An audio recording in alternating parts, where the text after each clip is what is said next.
আপনারা ভূমিকা পালন করছেন। একটি পরিবার, যে পরিবারের প্রধান উপার্জনকারী ব্যক্তি জুলাই আগস্টের মহাবিপ্লবে জনগণের পক্ষে দাঁড়িয়ে বুক চিতিয়ে যিনি বুলেট বরণ করে পৃথিবী থেকে বিদায় নিয়েছেন, এই এক শোক কাটতে না কাটতেই সেই পরিবারে আরেকটি শোকাবহ ঘটনা ঘটে গেল। লামিয়াও পৃথিবী থেকে চলে গেল। এই যে শোকের মাতম একটি পরিবারের মধ্যে, এটি সান্ত্বনা দেওয়ার ভাষা এবং উপযুক্ত শব্দাবলী আমার নেই। আমি শুধু এতটুকুই বলবো, এই পরিবারের যে প্রধান উপার্জনকারী ব্যক্তি, তিনি মানুষের জন্য, দেশের জন্য, গণতন্ত্রের জন্য, যে জন্য 15-16 বছর এক নিরন্তর সংগ্রামের মধ্যে দিয়ে গণতান্ত্রিক শক্তির অনেক মানুষ আমাদের কাছ থেকে অদৃশ্য হয়েছেন। অনেকে নানাবিধ নির্যাতনের শিকার হয়েছেন। আয়নাঘর থেকে শুরু করে বিচার বহির্ভূত হত্যার যে আমরা ভয়াবহ পরিস্থিতিগুলো দেখেছি, সেইখান থেকে মুক্তির জন্য যে সর্বশেষ গণ অভ্যুত্থান এক প্রচন্ড এবং পৃথিবী কাঁপানো একটি অভ্যুত্থানে পরিণত হয়েছিল, সেখানে এই লামিয়ার পরিবারের প্রধান ব্যক্তি তিনি জীবন দিয়ে সেই অংশগ্রহণ করেছিলেন। তার সেই যে অবদান, এই অবদান একটি গ্রামের একজন ব্যক্তির একটি ছোট্ট অবদান নয়, তার অবদানের মধ্যে দিয়ে গোটা জাতি নিষ্কৃতি পেয়েছে এক ভয়ঙ্কর জগদ্দল পাথর থেকে। গোটা জাতি নিষ্কৃতি পেয়েছে। আজকে যে এই প্রত্যন্ত অঞ্চলে গ্রামে এসে আপনাদের সামনে মুক্ত কণ্ঠে দুটি কথা বলার যে সাহস পাচ্ছি, সেই সাহসটুকু জুগিয়েছে জসিমউদ্দিন লামিয়ার বাবা। সেই কারণ তাদের মতো আরো অনেকে আত্মদানের মধ্যে দিয়ে আজকের এই মুক্ত পরিবেশ আমরা পেয়েছি।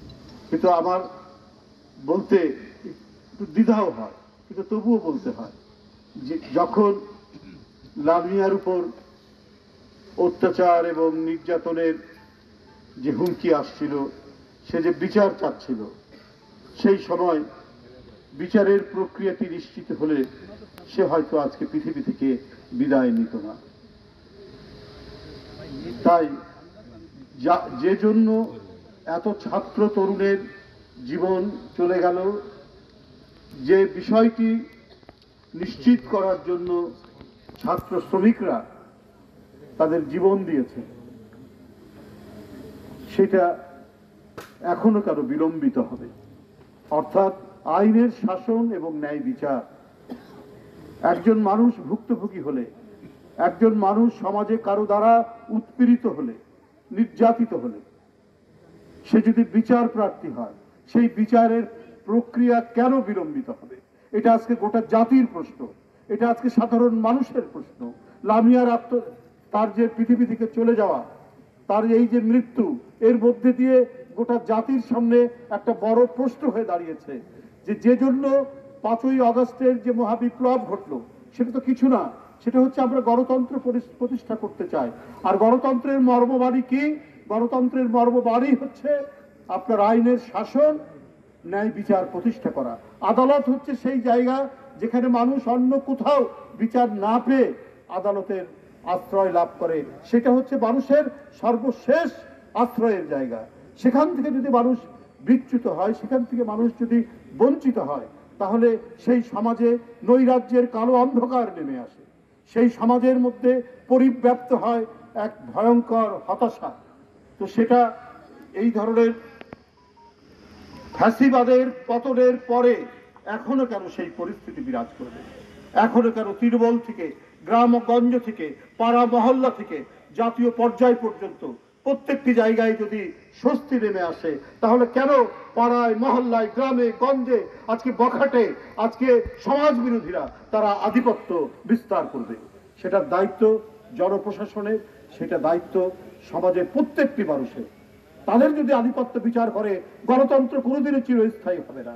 আইনের শাসন কোনোদিনই চিরস্থায়ী হবে না, এবং জনগণ যাকে নির্বাচিত করবে একটা স্বচ্ছ অবাধ নির্বাচনের মধ্যে দিয়ে, সেই অবাধ স্বচ্ছ নির্বাচন আমরা কোনোদিনই পাবো না যদি জনসমাজের মধ্যে দুর্বৃত্ত দৌরাত্ম্য যদি বাড়তে থাকে এবং তাদের যদি আধিপত্য থাকে।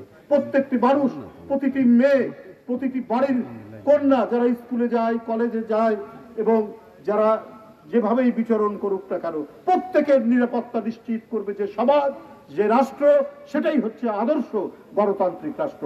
সেটার জন্যই তো এত আত্মদান, সেটার জন্যই তো আপনার আবু সাইদরা নিজের শার্টের বোতাম খুলে আপনার মুখোমুখি দাঁড়িয়েছিল স্বৈরাচারের আইন শৃঙ্খলা বাহিনীর কাছে। সেটার জন্যই তো আপনার আহনাফ, মুগ্ধ তারা গুলি খাচ্ছে, অথচ তার সতীত্বের জন্য পানির বোতল নিয়ে এগিয়ে গেছে।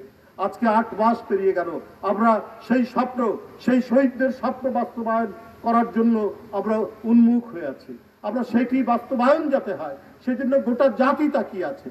বাংলাদেশ হবে একটি শান্তির দেশ, একটি স্বস্তির দেশ।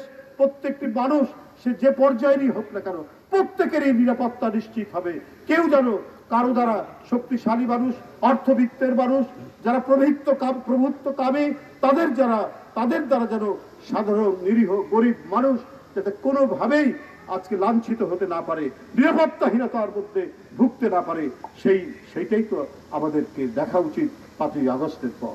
তাই যথাসময়ে যথাযথভাবে লামিয়া যখন তার নিরাপত্তার কথা বলছিল, সে যখন বিচার চাচ্ছিল, তার উপর উৎপীড়নের সেই বিচারিক প্রক্রিয়া ত্বরান্বিত হলে আজকে হয়তো তার জীবনটি চলে যেত না। আজকে যারা এটি আয়োজন করেছেন, আমি তাদেরকে এখানে মৃত্যুর সংবাদ শুনে এবং ঢাকা থেকে সকল প্রক্রিয়া সম্পন্ন হওয়ার পরে, বিশেষ করে পটুয়াখালীর বিভিন্ন রাজনৈতিক দল, বিএনপি সহ এবং জেলা প্রশাসন সবাই মিলে যে আন্তরিকতার আপনারা প্রকাশ দেখিয়েছেন, এই জন্য আমি তাদেরকে কৃতজ্ঞতা জানাচ্ছি।